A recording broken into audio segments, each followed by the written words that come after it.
Hello, friends. Chris Corsi here, president of Thrive Today, and I want to welcome you to the Relational Skills in Real Life podcast.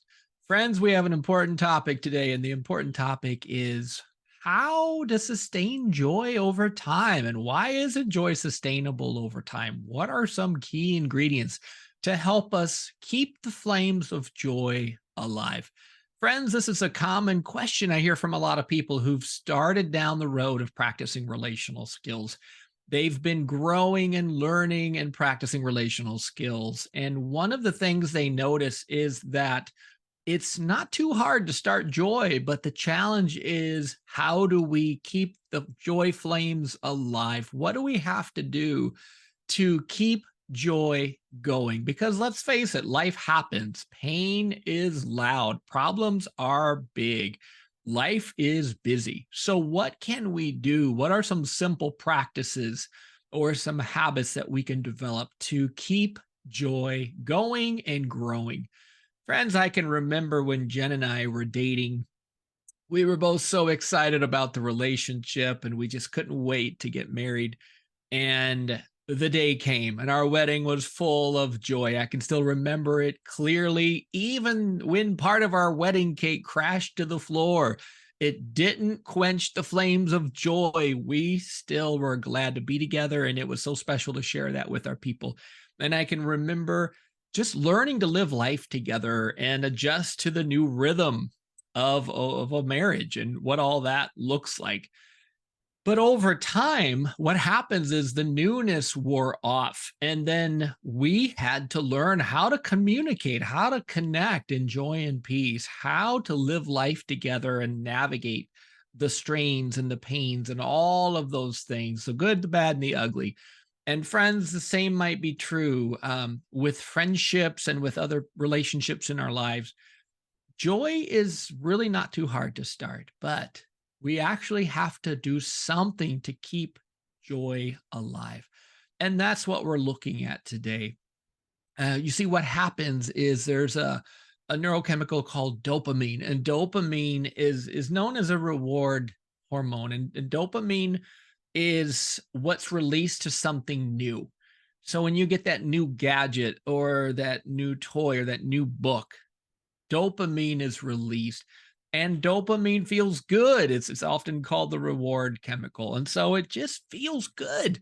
But eventually that newness wears off, and then we are susceptible, vulnerable to want the next new thing. And so part of keeping joy alive means that we learn to find joy and peace in our relationships, that we actually start doing some simple practices so that we can grow some more joy. And we don't have to live on the whims of dopamine and just trying to find the next new thing, because, friends, that will wear you out. That is a good recipe for losing your joy. If you just are trained to just have to keep doing something to find the next new thing, eventually the dopamine does wear out. And that's a very costly and expensive way to live. So, there are some practical relational skills that you can insert into the equation so that you can keep joy going and growing. One of the things that's really helpful to understand is fatigue makes it hard to grow joy. So, when you are tired, when you are exhausted, if you're not getting your sleep, it is going to be hard to grow joy that day. In fact, just one bad night of sleep, I heard, takes about 4 good nights of sleep to be able to catch up.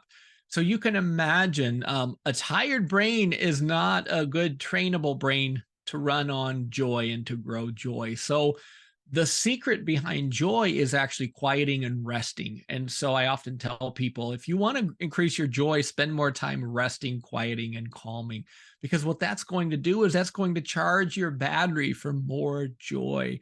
So spend time quieting with people. Set a timer for 30, 60, 90 seconds. Take time to just very actively rest and quiet. I just led a group through this morning, and I set a timer for 3 minutes. And I said, okay, now we're going to quiet, and then we're going to notice how quieting feels. And many people felt rejuvenated just after a little bit of quieting. We don't need to give our permission for others to quiet, but sometimes we need to give ourselves permission and just say, you know what? quieting is actually one of the most productive things you can do, because what it does is it refreshes you. It refreshes and recharges your capacity so that you can grow more joy and you can handle more hard stuff while you still stay relational. So insert some quieting into your life and watch what happens when you start to grow joy. The other thing that's helpful is stories, storytelling. You know what? One of the ways we spread joy is by sharing our joyful moments with other people. So at the end of the day, make it a practice of sharing some stories or some highlights from your day, including body sensations, how you feel in your body while you reflect on that joyful moment. You live in your face and your voice, and you live in your body. And so remembering and sharing joy actually helps train our brain to predict and expect and anticipate more joy around the corner. So if you want to help train your brain to pause and notice, to stop and smell the roses, go ahead and share those stories. And that's one of the best ways that you can start spreading joy in your environment. Just taking a few minutes, whether it's at the dinner table or before the day runs out, share some stories, keep it simple, keep it fun. Watch what happens on everybody's faces as you start to share some joy stories. You will see smiles and laughter as energy kind of starts to come back. So, the other thing that we can do to kind of sustain our joy is to practice appreciation. Appreciation is just simply remembering joy. So, appreciation is reflecting on those joyful moments from our day or our week, our month or our year, and just remembering those joyful moments, feeling those joyful moments. So, feel that joy. Notice how it feels as you reflect on these practices. And you know what? You can expect your brain's probably going to get distracted. Your brain's probably going to want to do whatever it's trained to do. If it's used to looking for problems, your brain's going to want to scan for problems.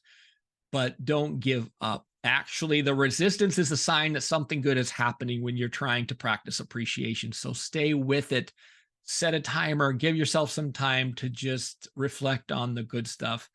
And then there's a few other things that we can do. So, one of the other steps that we can do is just actually finding other people who value joy.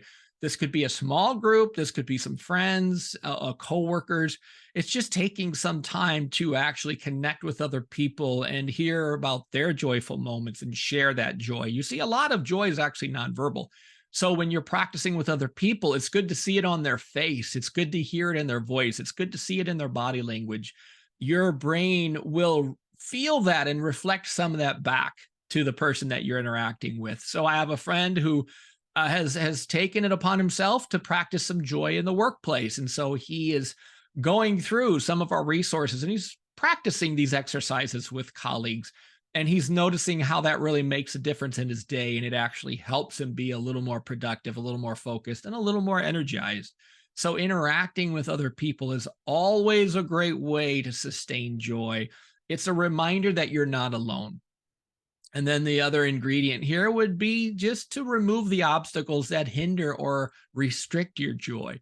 In other words, sometimes there's rocks in our shoes. Sometimes there's reasons why it's hard to hold on to joy. Sometimes our pain is leaking out and we're just kind of bleeding out with some unprocessed pain. So it's always good to get some help from trusted resources, trusted counselors who can help us get those rocks out of our shoe, because it is hard to run sometimes when we've got those painful rocks that are causing us to limp in some way. And so unresolved, unprocessed pain certainly can make it hard to grow more joy. And we often feel like we can grow a little bit of joy, but we hit our head on the ceiling and we get stuck. And that's where dealing with some of those unresolved issues can really go a long way. Those are often areas where our joy stopped growing for whatever reason. So, very practical. So, you can keep these things in mind. You can rest, you can share stories, you can practice appreciation, you can connect with other people, you can get some healing to remove obstacles. And of course, we always want to interact with the living God, what we call the Emmanuel lifestyle, to continue to notice what is Jesus doing while we grow some joy? What is Jesus doing while we practice resting and so forth? Part of living an Emmanuel lifestyle means we interact with the living God and we discover we have a God who's glad to be with his people. And so we start living with God's peace. And that actually makes us want to share our joy with other people. That is some good joy to share right there. So, as we think about walking this out, just the main thing here is that you take a little bit of time for practice. However, you can carve out a few minutes in your day. It can be 3 to 5 minutes. It doesn't have to be super long. This is where resources are really helpful for some useful exercises that you can practice, as well as developing a language that helps you be able to cast the vision to other people about joy. So I wrote the Joy Switch as a way to help people really find some practical ways to sustain and grow some joy. We have 19 practical exercises in that book, and that just helps you stay in your relational sweet spot where joy lives. And my friend Marcus Warner and I wrote the 4 Habits of Joy Filled People book, and that's another great book with exercises that gives you the practices so that you can continue to develop the habits for joy and you can gain some momentum to keep the flames of joy alive.